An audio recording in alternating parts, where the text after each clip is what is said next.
Kenapa disandingkan antara kesulitan dengan kemudahan, solusi dengan permasalahan? Wal yusri bil usri, disandingkan kemudahan dengan kesulitan. Annal kuraba, sesungguhnya kesulitan, idza shtadda wa tanaha, kalau kesulitan itu semakin payah, semakin sulit sampai pada puncaknya, aisal abdu, hamba itu putus asa min jami'il makhluqin. Kalau kesulitan itu dalam hidup semakin sulit, semakin berat, semakin memuncak, aisal abdu, hamba itu putus asa min jami'il makhluqin, putus asa dia melihat semua manusia ini. Si anu tak bisa nolong aku, si anu tak bisa menolong, ini tak bisa. Kalau sudah sampai pada puncaknya, nah itulah naik ke atas menara, menengok sejengkal ke bawah, jatuh, tup, mati. Wa ta'allaqa qalbuhu billah. Tapi kalau dia dekat kepada Allah, setelah dia sampai pada puncak masalah, tak nampaknya ada solusi pada manusia, ditengoknya kawan-kawannya itu hanya menambah masalah, makin sulit, ta'allaqa qalbuhu billah. Disitulah hatinya hanya tergantung kepada Allah. Maka kalau kita menghadapi kesulitan hidup, sesungguhnya Allah ingin supaya kita hanya bergantung kepada Allah. Apa pula bergantung kepada pegadaian? Wa ta'allaqa qalbuhu billah wahdah. Wa hadha huwa haqiqatut tawakkul. Kenapa sulit betul nasib saya ini Pak Ustaz? Terlahir ayah meninggal, emak pula selingkuh diambil orang. Habis itu tinggal sama kakak, kakak pula mati dibunuh lakinya. Habis itu tinggal di panti asuhan, kebakaran pula panti asuhan itu Pak Ustaz. Kenapa susah betul Pak Ustaz? Karena Allah ingin hatimu itu patah terhadap manusia. Sengaja dipatahkan Allah hatimu itu terhadap manusia, supaya kau hanya bergantung kepada Allah. Ada orang hidup ini tak pernah hatinya bergantung kepada Allah. Bergantung kepada apa? Gaji 13. Mentang-mentang Ustaz nggak dapat gaji 13. Sengaja hati itu kadang dibuat Allah patah, supaya hati itu hanya tergantung kepada Allah. Nah, itu bisa buat update status. Wa qala subhanahu wa ta'ala, Allah berfirman, wa may yatawakkal 'ala Allah fahuwa hasbuh. Siapa yang bertawakal kepada Allah, maka Allah lah yang akan mempertimbangkan dia. Maka Allah lah yang akan menolong dia. Maka Allah lah yang akan memberikan solusi kepada dia. Besok kita bahas hadis yang ke-20. Judulnya, kalau tak mau, buatlah sesuka hati. Besok judulnya, kalau tak malu, buatlah sesuka hati.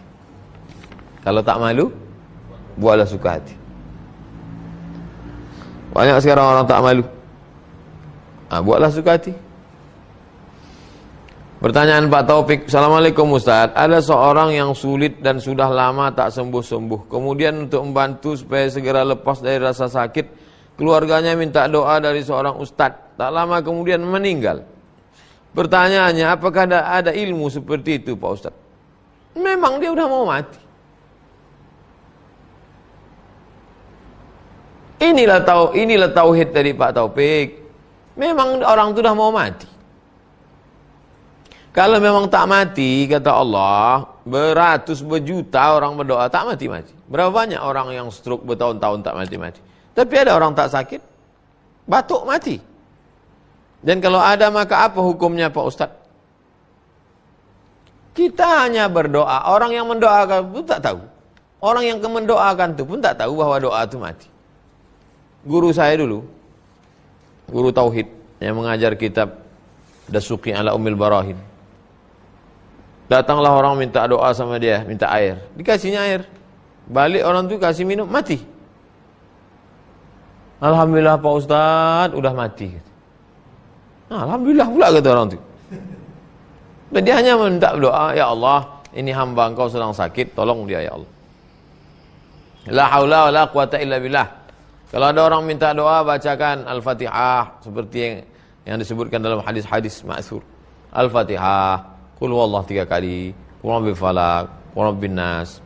Bismillahirrahmanirrahim, la yadurru ma'asmi syai'un fil ardi wala fis sama'i was samiul alim. A'udzu bi kalimatillahi tammati min kulli syaitani wa hamatin min kulli 'ainin lamma. Awal Al-Baqarah. Ayat kursi, ujung Al-Baqarah. Minta tolong kepada Allah Ta'ala. Kita kasihkan air, minumnya, mati dia. Itu bukan kehendak kita. Kalau sampai kita katakan karena doaku tadilah mati, syirik kita. Udah kita kaji tadi tauhid, kita udah puncak tauhid. Begitu Pak Taufik. Pak Arik Sumino, Ustadz, bagaimana sikap kita jika tinggal tetangganya banyak non-muslim? Apakah harus pindah? Bapak tinggalnya di mana? Kalau tinggalnya di Amerika banyak non-muslim.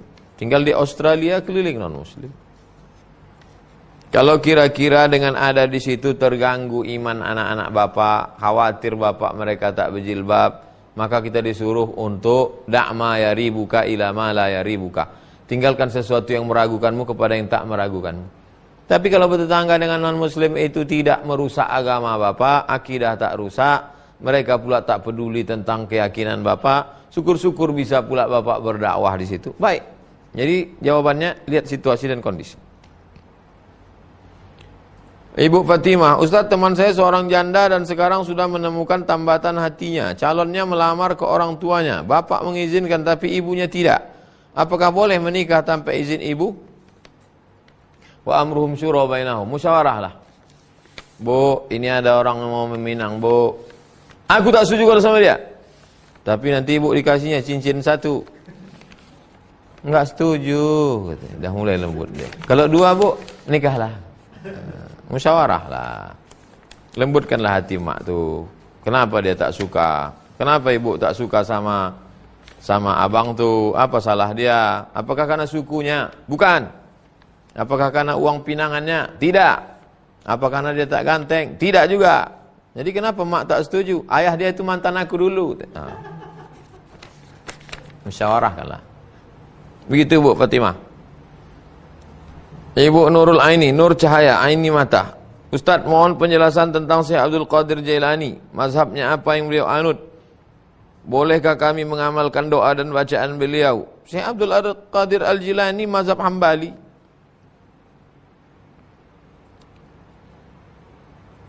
Beliau adalah wali Allah Subhanahu wa taala, tinggal di Irak, Baghdad. Ulama wali Allah yang riwayat tentang karomah-karomahnya paling banyak terpercaya dengan riwayat yang sahih menurut Imam Nawawi adalah Abdul Qadir Jilani. Oleh sebab itu disebut dia dengan Qutubul Ghaus, Sultanul Aulia, sultannya para wali. Syekh Abdul Qadir Al-Jilani. Dia Ahlus Sunnah wal Jamaah. 5. Ibu Marwati, Ustaz. Apakah mencintai termasuk takdir?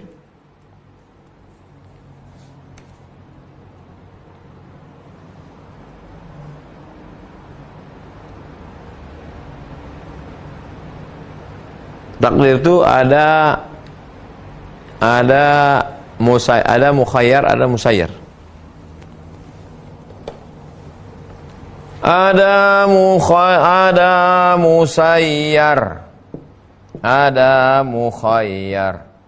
Musayyar diperjalankan. Enggak bisa milih. Macam wayang, diperjalankan, enggak bisa milih. Mukhayyar milih. Nah, sekarang cerita masalah cinta. Ini pandai pula orang ini nanya.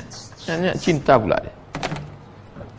Cinta itu masuknya ke musayyar atau mukhayyar? Milih itu enggak bisa milih.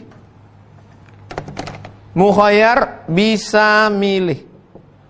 Musayyar enggak bisa milih. Cinta bisa milih apa tak bisa? Kan ada judul filmnya, Ketika Cinta Tak Bisa Memilih. Cinta itu tak bisa milih. Tak bisa kita paksa orang untuk jatuh cinta. Sampai akhirnya Qais sampai mati tak bisa cinta kepada yang lain. Hanya Laila itu saja di biji matanya. Maka disebut dengan Laila Majnun. Qais itu gila-gila kepada Laila. Jadi cinta tak bisa milih. Jadi kalau kita cinta sama orang, itu tak bisa milih, tak bisa benci, tidak. Yang bisa memilih dengan tak memilih itu adalah efek cinta. Itu dia. Kita cinta sama orang, tak bisa milih.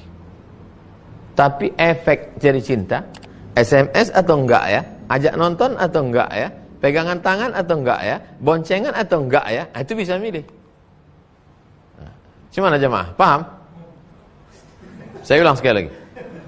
Cinta atau enggak cinta, enggak bisa milih. Tapi efek dari cinta, bisa milih. Pak Ustadz, saya cinta dengan teman sekelas saya. Enggak bisa milih. Itulah yang disebut dengan panah asmara. Kalau kau sudah cinta, enggak bisa milih. Tapi efek cinta, bisa milih. Setelah kau cinta, lalu kemudian mau action, minta nomornya atau enggak ya?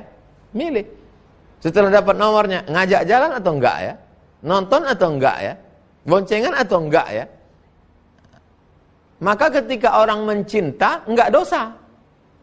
Karena dia tak bisa memilih. Tapi ketika melakukan efek cinta, baru dosa. Di situ baru ada hukum syariat. Syariat itu hanya menghukum pada mukhayyar. Dia tidak pada musayyar. Ah, jelimet mengkaji cinta ni Pak Ustaz. Jangan tanya cinta. Tak ada cinta tu. Kata kepala sekolah kami dulu, almarhum Pak Hasanuddin Husin. Demikianlah jamaah kaji kita malam ini.